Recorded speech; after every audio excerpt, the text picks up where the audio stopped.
ఈ దిన వాక్య ధ్యానాంశం, గతాన్ని తవ్వకండి. ఈ రోజుల్లో అనేక కుటుంబాలు కూలిపోవడానికి ఒక కారణము నేడు వారు కలిగి ఉన్న జీవితాన్ని బట్టి కాదు కానీ భార్యాభర్తల వారి గతాన్ని తవ్వుకోవడం వల్లనే. కొంతమందికి వేరే పని ఏమీ ఉండదు, జరిగిపోయిన గతాన్ని తవ్వుతూనే ఉంటారు. నీ భార్యను లేదా భర్తను చూసి నీ గతం అలాంటిది, నీవు ఒకప్పుడు అలాంటి దానివి, అలాంటి వాడవి, నీ స్కూల్ లేదా కాలేజీ రోజుల్లో నీవు చేసిన పాపిష్టి పనులు నాకు తెలియదా, అప్పుడు అది చేశావు ఇది చేశావని నీ భార్య లేదా భర్త యొక్క గత జీవితాన్ని తవ్వడం వలన ప్రయోజనం ఏమిటి? ఒకసారి ఆలోచించండి. దేవుడు సెలవిస్తున్నాడు, మునుపటి వాటిని జ్ఞాపకము చేసుకొనకొడి, పూర్వకాలపు సంగతులను తలంచుకొనకొడి. యెషయా గ్రంథము 43:18. గతకాలమునకు సంబంధించిన ఏదైనా విషయము నీ భర్త గురించి లేదా భార్య గురించి తెలిస్తే ఆ గతాన్ని తవ్వటం వలన ప్రయోజనము లేదు. నీతిమంతుడు లేడు, ఒక్కడను లేడు, అందరూ పాపము చేసిన వారే. బైబిల్ సెలవిస్తుంది, మనము మన అపరాధముల చేత పాపముల చేత చచ్చిన వారమని. ఎఫెసీ పత్రిక 2:4. పాపములో కుళ్ళిపోయాము.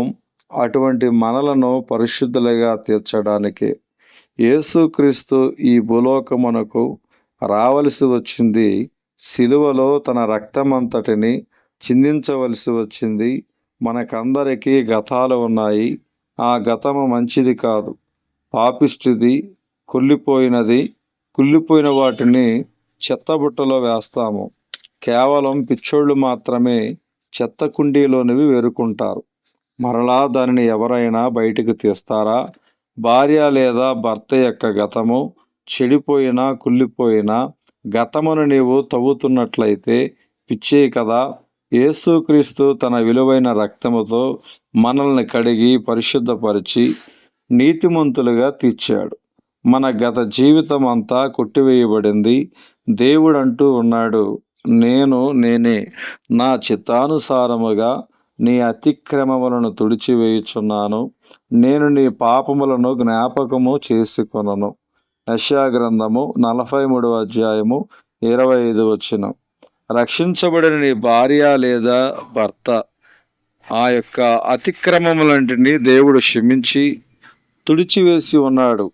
వాటిని మరి ఎన్నడూ జ్ఞాపకము చేసుకొనని అంటున్నాడు. నీ భార్య లేదా భర్త యొక్క గతాన్ని దేవుడే క్షమించి తుడిచివేస్తే నీవెందుకని మాటిమాటికి అదే గతాన్ని పట్టుకొని చిత్రవద చేస్తున్నావు?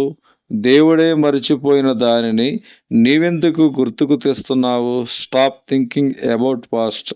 నీ గతము గురించి, నీ భార్య లేదా నీ భర్త గతము గురించి ఆలోచించవద్దు. ఆ గతాన్ని పట్టుకొని మాట్లాడవద్దు, నిందించవద్దు. దేవుడు చెబుతున్నాడు, మునుపటి వాటిని జ్ఞాపకము చేసుకొనకొడి, పూర్వకాలపు సంగతులను తలంచుకొనకొడి. ఇదిగో నేను ఒక నూతన క్రియ చేయుచున్నాను. భర్త భార్య ఎప్పుడైతే గతమును గురించి మాట్లాడడము మానేస్తారో వారి కుటుంబంలో దేవుడు నూతన కార్యాన్ని చేస్తాడు. వారి జీవితాలను ఫలింపచేస్తాడు. పాత జీవితాన్ని, రోత జీవితాన్ని సంపూర్తిగా విడిచిపెట్టు. ఇక నుంచైనా నీ కుటుంబంలో నీ భర్తతో లేదా నీ భార్యతో నీ కుటుంబ భవిష్యత్తు గురించి లేదా బిడ్డల భవిష్యత్తు గురించి ఆలోచించు. దేవుడే నీ భర్తను లేదా నీ భార్యను క్షమించినప్పుడు నీవెందుకు క్షమించలేవు? నీవెందుకు క్షమించవు? క్షమించి గత జీవితాన్ని సమాధి చేసి దేవుడు అనుగ్రహించు ఫలభరితమైన జీవితాన్ని పొందుకోమని మనవి. దేవుడి దిన వాక్య ధ్యానం దేవుడు దీవించునుగాక. ఆమేన్.